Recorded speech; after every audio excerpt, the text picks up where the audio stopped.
Gimana nih liburannya? Aduh, harusnya happy ya. Apalagi sekarang adalah Hari Chinese New Year. Bella mau ngucapin buat yang merayakan Happy Chinese New Year semuanya. Kianghi, kianghi. Buat teman-teman yang mau kirim angpau online bisa deh. Nanti Bella taruh di sini ya nomor rekening Bella ya. Jadi kalian ngapain aja nih liburan dan kayak masih bau-bau angpau berterbaran di mana-mana gitu ya secara. Terus ada juga yang baru-baru gajian. Aduh kayaknya udah mukanya tuh kayak berseri-seri ya di sore hari ini ya. Jadi Bella tuh seneng banget deh bisa nemenin hari-hari libur kalian yang mungkin lagi di rumah aja, yang nggak kemana-mana. Bisa nih nonton cuap-cuap sekarang juga ya kan. Atau ada yang lagi istirahat juga, ada yang lagi isolasi mandiri, ada yang lagi sakit. Bella mau doain semoga semuanya cepat sembuh. Semoga kalian bisa tetap ikutan terus beraktivitas kembali. Besokannya tuh udah langsung lebih fit lagi gitu. Ya udah deh kalau kayak gitu, Bella udah siapin berita-berita yang hot-hot, yang pastinya update banget. Dan pasti sayang banget buat dilewatkan gitu ya di hari ini, di sore hari ini. Jadi daripada nyesel, mending aja yuk kita lihat beritanya berikut ini. Silahkan.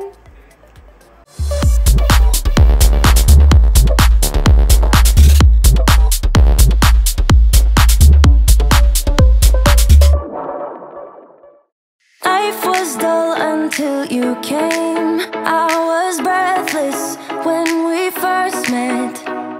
Couldn't keep my hands away. Pasangan selebriti Ibnu Jamil dan Ririn Ekawati sudah 1 tahun melewati pernikahan mereka. Resmi menjadi suami istri sejak 30 Januari 2021 lalu, Ibnu Jamil memberikan kejutan romantis untuk Ririn Ekawati sebagai perayaan 1 tahun pernikahan mereka. Saat ditanya mengenai suka duka di 1 tahun pernikahan ini, Ibnu Jamil mengungkapkan bahwa dirinya tidak pernah merasakan duka atau kesedihan. Pernikahannya dengan Ririn Ekawati itu membuatnya sangat bahagia. Lantas benarkah Ibnu Jamil dan Ririn Ekawati ini masih menunda momongan?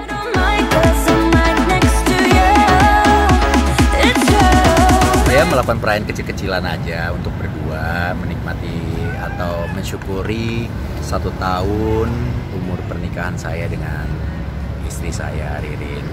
Udah itu aja, nggak ada yang spesial. Moninya iya. Cuma saya kasih bunga, terus sama ajak makan malam, itu aja sih. Di Jakarta atau di luar kota? Di Jakarta. Oh, di Jakarta. Tapi ya nggak tahu nanti apakah akan ada keluar kotanya atau keluar negeri, kita nggak tahu. Mudah-mudahan. Kado spesialnya itu sama Yaya, katanya disuruh pegang bunganya, suruh rawat supaya bisa numbuh lagi. Mau jualan? Nggak ada. Ya spesialnya itu. Yang penting adalah bahagia. Jadi selama ini alhamdulillah kita bisa menikmati kebahagiaan dan juga emang itu yang kita cari sih. Mencari apa yang nggak ada di depan kita. Suka dukanya? Ya. Suka dukanya gimana? Waduh, selalu banyakan sukanya nih, nggak balance nih. Kalau gua bilang suka dukanya, ntar kasihan pasangan yang lain. Waduh, bahaya. Iya, alhamdulillah lebih banyak sukanya, dukanya nggak ada ya kayaknya. Kita selalu berpetualang, seru, dapat program juga di TV. Nama kita berdua, alhamdulillah, dan banyak yang suka juga. Itu salah satu bentuk kita liburan juga gitu, bisa liburan sambil kerja, bisa kerja sambil liburan, apapun itu kita nikmatin sama-sama. Tapi urusan anak-anak kita nomor 1. Ya kayak itu makanya gue bilang tadi itu liburan atau kerja ya sebenarnya kita sama aja. Jadi sekarang kerja sama dengan liburan, liburan sama dengan kerja sambil kerja. Ya. Nanti kita juga akan ada lanjut ke tempat-tempat Indonesia lainnya yang pengen kita kita kunjungin, pengen banget kita nikmatin, baik itu alamnya, terus masyarakat setempatnya, kebudayaannya gitu. Jalanin aja John. Gua nggak ada yang diatur-atur atau diplanningin segala macam, karena gua orangnya ekspresif. Mungkin juga ada teman-teman yang bilang, wah sekarang Ibnu berubah banget ya, tapi menurut gua manusia itu pasti berubah. Nah tergantung nih mau berubahnya arah mana. Selama masih arah kebaikan dan tidak merugikan banyak orang, ya itu sah-sah aja. Dan itu yang gue lakuin sekarang gitu. Jadi gue menikmati apa yang gue rasakan dan nggak ada yang gue simpen kayak gitu. Nah, teman-teman Trans TV, jadi senang banget kita mendapatkan program itu pas sesuai dengan passion Ririn. Bicara passion. Jadi ya kita nikmatin aja, dan untungnya Ririn juga suka berpetualang, suka dengan alam, suka dengan travelingnya, makannya juga suka banget Ririn, nggak ada pantangan apapun. Ya pokoknya kita menikmati apa yang ada. Dari semua petualangan? Semuanya seru John. Nggak usah jauh-jauh. Kemarin aja kita ke Sukabumi aja, ke Curug Bibijilan atau Tujuh Bidadari, itu bagus banget. Itu udah bagus banget gitu. Terus kita kemarin ke mana? Ke Toraja, kita ke Makassar, Bali udah nggak usah ditanya deh. Nah kita pengen explore Indonesia lainnya yang punya destinasi dan juga tempat wisata yang bisa kita explore dan kita bagikan nanti buat teman-teman yang memang belum bisa liburan, kita ajak liburan virtual. Mungkin kalau nggak di TV ya minimal di Instastory kita berdua, saya dan Ririn, atau mungkin di Instagram kita. Jadi ya itu salah satu bentuk kebahagiaan yang kita rasain, kita bisa keluar. Plan yang belum tercapai apa, Mas Ibnu? Yang tahun pernikahan ini? Iya. Soal momongan mungkin Waduh, gitu. Enggak, kalau momongan nggak jadi bucket list sih. Itu nggak jadi wish list kita, lebih ke kita lebih ngurusin apa yang ada. Yang tadi kan dari tadi gue bilang, kita fokus sama apa yang ada, yang udah ada. Kita udah punya anak masing-masing. Nah sekarang kita pengen menikmati aja, menikmati kebersamaan gitu. Istilahnya pacarannya tuh sekarang gitu. When you're with me, took the pain away.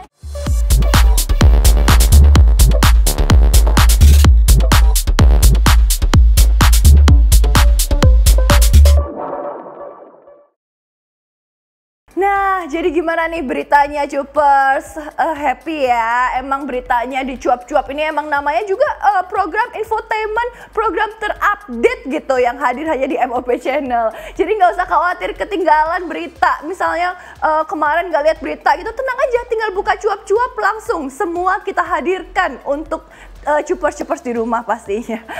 By the way nih Cupers, Bella mau ngingetin ya, namanya juga kasus virus corona varian Omicron ini udah semakin merajalela. Nah, udah menyebar luas khususnya di Indonesia. Dari yang kemarin Bella tuh kaget banget ya, kayak ngelihat virus-virus ini dari yang kemarin cuman kesebarnya 95 orang. Terus tiba-tiba kemarin udah kasusnya sampai 12.000 orang. Jadi kayak ini tuh virus nggak main-main Cupers. Jadi ini kita tuh kayak pukulan yang keras buat kita yang masih nakal-nakal nih, prokesnya langsung kayak yuk bisa yuk kita lebih menjaga lagi prokesnya, tetap pakai masker, terus bawa hand sanitizer kemana-mana, cuci tangan yang pasti. Dan Bella mau ngingetin juga, even Bella di studio ini sebelumnya Bella juga udah swab dulu yang pasti di studio. Terus di dalam ruangan ini cuma ada 1-2 orang aja dan semuanya pakai masker. Jadi aman ya Cupers. Jadi teman-teman di rumah kalau misalnya nggak penting-penting amat, harus tetap ya stay at home aja. Kerjanya tuh di rumah aja gitu ya. Kita harus lebih produktifnya tuh di rumah aja. Jadi karena jujur nih ya, Bella udah bosen banget sama kondisi sekarang. Total itu udah hampir 2 tahun Cupers. Jadi ini virus nggak main-main, udah matiin kerjaan orang. Terus kitanya jadi kayak nggak produktif, mau gimana, bingung gitu. Ya udah kan, daripada Bellanya makin parno, galau, mending Bella kasih asupan berita lagi deh Cupers. Ini dia, silahkan beritanya.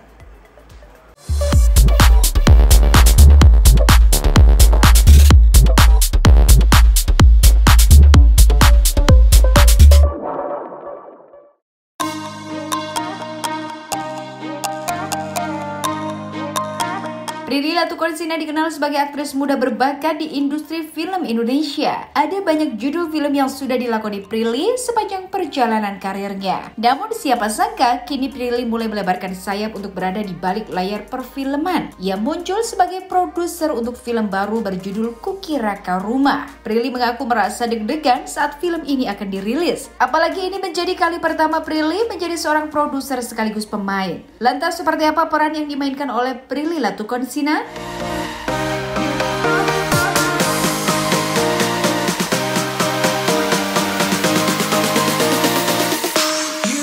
pasti kita deg-degan banget karena ini udah lama banget ya prosesnya dari 2019 sampai saat ini akhirnya kita bisa nggak nyangka bisa punya kesempatan tayang di bioskop, karena nggak nyangka bisa tayang di bioskop, dan deg-degan lagi karena angka COVID tinggi lagi. Cuma ya kita nggak bisa berbuat apa-apa, jadi ya udah, yang penting kita udah berkarya yang baik, udah berusaha memberikan yang terbaik. Nanti responnya gimana, angka penontonnya gimana, itu bonus dari Tuhan aja. Pertama kali aku jadi produser dan pemain juga, makanya deg-degannya lebih-lebih dari apapun itu, karena benar-benar ngurusin dari nol sampai hari ini, bahkan sampai semalam juga masih ngurusin gitu, post-pro-nya dan semuanya, sampai ke depannya promosinya. Jadi deg-degan banget karena udah ngelewatin banyak proses dan kayak masih penasaran aja respon orang gimana. Udah lah, pasti. Kalau dibilang beban atau enggak, ya pasti ada bebannya gitu, karena di satu sisi aku harus ngurusin belakang layar, tapi di satu sisi aku harus konsentrasi juga di saat aku di depan layar gitu. Di saat aku udah gitu, karakternya juga bukan karakter yang ringan yang biasa aku mainin kan, ini karakter baru yang belum pernah aku coba sebelumnya, dengan background bipolar disorder yang nggak bisa salah, yang nggak boleh salah. Jadi ya pasti beban juga, kayak misalnya yang lain udah pada pulang, aku masih harus di lokasi, ngurusin lokasi dan evaluasi produksi kayak gitu-gitu sih, jadi istirahat juga kurang. Tapi ternyata karena timnya solid, timnya juga bekerja dengan baik semuanya, dari segi kru, pemain, sutradara, make up, kostum, jadi kita juga ngerjainnya nggak beban gitu, walaupun ada bebannya tapi masih bisa dihandle, masih bisa diatasi. Marah lah, pas Umay mau mundur 5 hari sebelum, ya pasti marah karena wow, budget yang kita udah keluarkan untuk pre-pro udah ada gitu, sutradara mau mundur, dan gak semudah itu untuk menarik sutradara lain kan, karena kan dia yang udah tahu soul film ini, dia yang nulis, dia yang udah ikutan reading, cuma karena dia insecure dia mau mundur. Ya makanya kan aku bilang ke dia, aku nggak mau direct kan, kalau bukan Umay sebenarnya itu ancaman biar dia kayak tetap stay. Dan aku bilang kita semua masing-masing punya insecurity-nya, Jordi pasti punya juga sebagai pertama kali ya. Pertama kali juga pasti ada tantangannya juga.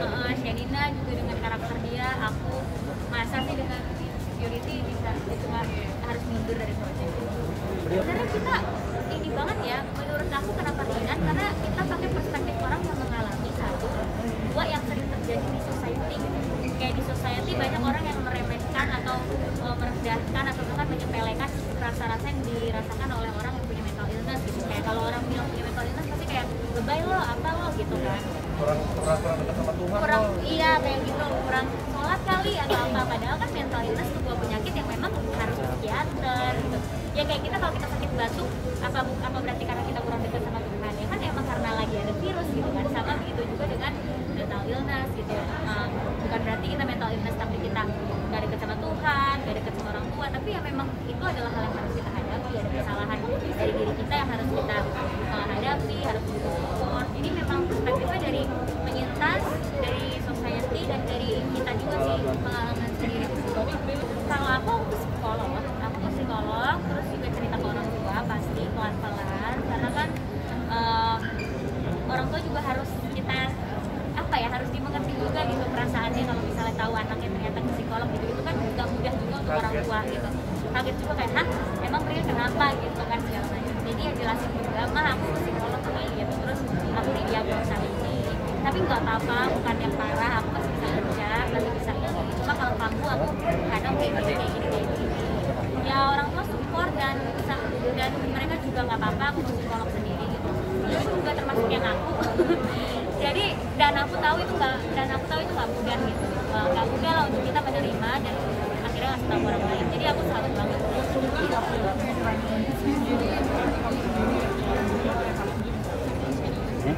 banget karena ya sulit banget kan kita untuk ngerasain apa yang mereka rasain, kita nggak tahu apa-apa gitu. Jadinya ya pasti kesulitan ada, makanya banyak banget kesulitan.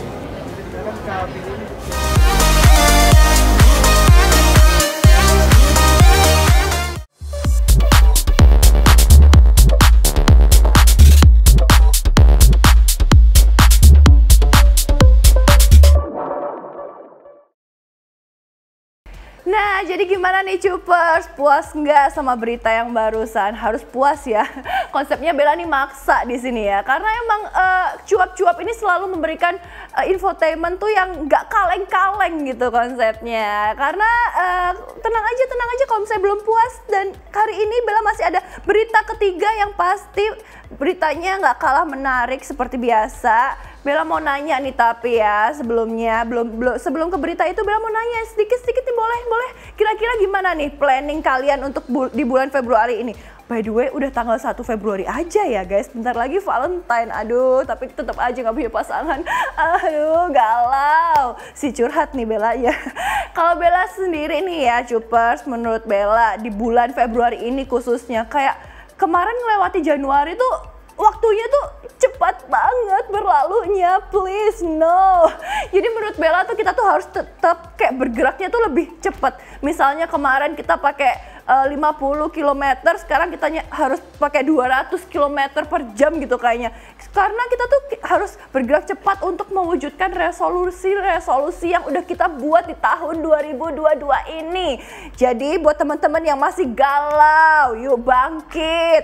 Yang masih kurang percaya diri, yuk digali lagi yuk potensi yang ada di dalam diri kalian. Karena Bella yakin banget teman-teman itu pasti punya positivity itu banyak banget, tapi masih belum keasah aja. Bukannya nggak punya, tapi memang masih belum gitu ya Cupers. Jadi di tahun ini Bella nggak mau tahu, pokoknya Cupers semuanya harus lebih better lagi di tahun kemarin ya kan. Harus ada sesuatu atau gebrakan yang baru gitu dalam hidup kita ya.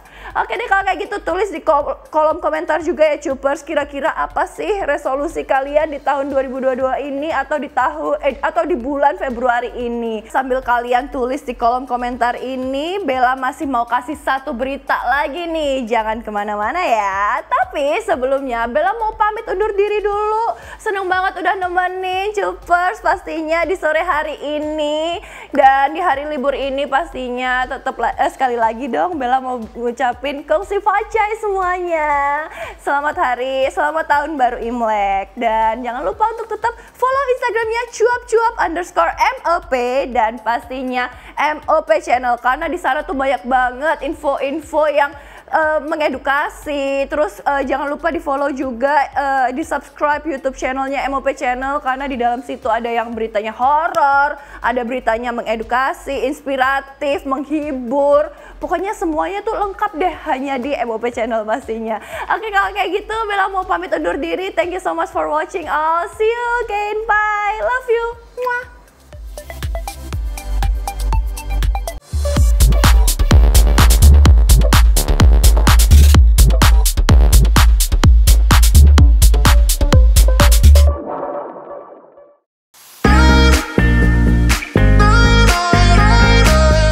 Tampan Andre Andika kini mulai terlihat jarang tampil di televisi atau berakting dalam sebuah sinetron. Siapa sangka kini aktor 34 tahun itu tengah fokus untuk menjadi seorang ayah dan mengurusi keluarganya sejak putranya lahir pada 14 April 2021 lalu. Tengku Dewi Putri, istri Andre, mengungkapkan bahwa anaknya kini sudah bisa merangkak dan sedang belajar untuk berjalan. Menurut Andre, momen menghabiskan waktu bersama anak sebagai orang tua tidak boleh dilewati dan tak tergantikan. Oleh karena itu, ia mulai berusaha untuk memilah dan menunda beberapa pekerjaan demi anak dan keluarga kecilnya.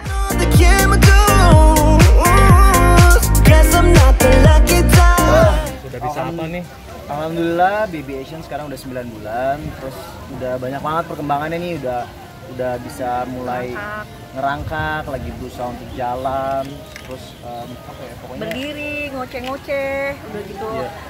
Udah bisa diajak bercanda, pokoknya udah bisa mulai jadi beo, ngikutin gitu. Misalnya kalau mau ngapain, ini ya dadah juga. Gue pastinya jalan sih. Bersyukurnya kita ada di saat momen-momen penting di umurnya dia ya. Memang benar-benar umurnya ini lagi perkembangan banget. Di saat dia bisa berdiri sendiri walaupun masih disupport ya, kita menyaksikan udah gitu udah bisa diajak main deh. Kita juga baru pulang liburan kan, dia happy banget juga, udah bisa berenang, maksudnya berenang bareng-bareng ya, udah bisa diajak seru-seruan. Dan yang penting sih kalau misalnya kita sebagai orang tua sih, gue ngerasanya kayak dari lahir sampai sekarang bisa 9 bulan, terus udah gitu bisa sama-sama terus. Kayaknya itu momen yang nggak bisa digantikan sama apapun sih. Jadi kayak kerjaan juga dikurangin dulu, bener-bener menghabiskan waktu bareng aja. Ke Bali sebulan tapi kita di Bali. Lama kayaknya mau pindah. Tapi ngerasa ada kendala nggak sih bahwa masih anak baby juga gitu ke Bali liburan, jadi gimana mengurangi intimasi di antara kalian? Bagaimana? Oke, kalau misalnya untuk riuhnya enggak, karena kita udah test drive dulu kemarin ya, waktu dia 4 bulan kita udah coba road trip dan berhasil. Jadi ini yang kedua, tapi pertama kali dia naik pesawat dan untungnya dia anaknya termasuk dibilang super anteng sih. Jadi waktu di pesawat dia tidur, nggak nangis. Kalau untuk mengurangi keintiman ya bisa diatur-atur aja ya Bu ya. Kita udah lama banget berdua, kita 4 tahun kita menikah. Terus akhirnya kita bertiga justru malah pengen bertiga terus jadinya gitu. Malah kalau berdua kayaknya kalau dia lagi tidur pengen dibangunin gitu, kayak nggak seru aja kalau nggak ada dia gitu. Kalau tengah malam langsung ke rewel atau gimana Kak? Kalau bangun masih, tapi untuk jam tidurnya kalau baby kan masih kebangun-bangun terus nih. Ini udah kayak berkurang sih, paling cuma sekali doang gitu doang. Tapi nggak begadang-begadang lagi, nggak, paling kebangun cuma buat nyusu, abis itu tidur lagi. Pernah nyobain juga? Oh iya dong, pasti dong. Gue sebagai suami, gue bisa ganti popok, bisa mandiin. Iya, kan? bener. Cuma menyusui doang nggak bisa. Tapi kalau pakai botol bisa. Sekarang, kamu yang jawab. Pengen jawab juga ya. Kenapa deh? Kalau misalnya sekarang karena dia udah lahir, jadi lebih memilih sih. Jadi kayak bener-bener melihat dulu kalau misalnya bener-bener worth it waktunya gitu. Akhirnya ya udah kerjain gitu loh. Kalau misalnya bener-bener bagus banget baru diambil. Tapi kalau misalnya yang nggak, masih kayak masih setengah-setengah, mendingan ya udah dia mendingan ngabisin waktu sama dia aja dulu. Mungkin project mau film, tapi nggak sekarang mungkin sekitar bulan Juli ya. Aku lagi pinter ngoceh-ngoceh ya? Iya banget, lagi ngoceh, lagi suka ngeliatin orang terus diikutin yang kayak gitu-gitu. Biasanya ya Ini udah anak 1, pengen kepikiran lagi kapan gitu pengen punya anak lagi ya? Kapan? Ya pokoknya ini kan dia lagi butuh perhatian ekstra banget ya, jadi kayaknya mungkin setahun lagi kan. Pengennya sih kita pengen punya anak cewek sih, jadi pas kan, 1 cowok 1 cewek ya. Doain ya. Sih ke helper sih, kalau full babysitter enggak, karena babysitter yang sekarang juga kan ngurusin rumah juga, jadi gantian sama aku. Karena mama juga butuh me time ya kadang ya. Tapi udah merangkak udah ya? Merangkak udah. Terus kata padahal dia masih sebenarnya usia dia itu masih kayak merangkak, tapi dia udah berusaha untuk berdiri tapi disupport ya. Merambat. Berusaha Dijalar kali ya.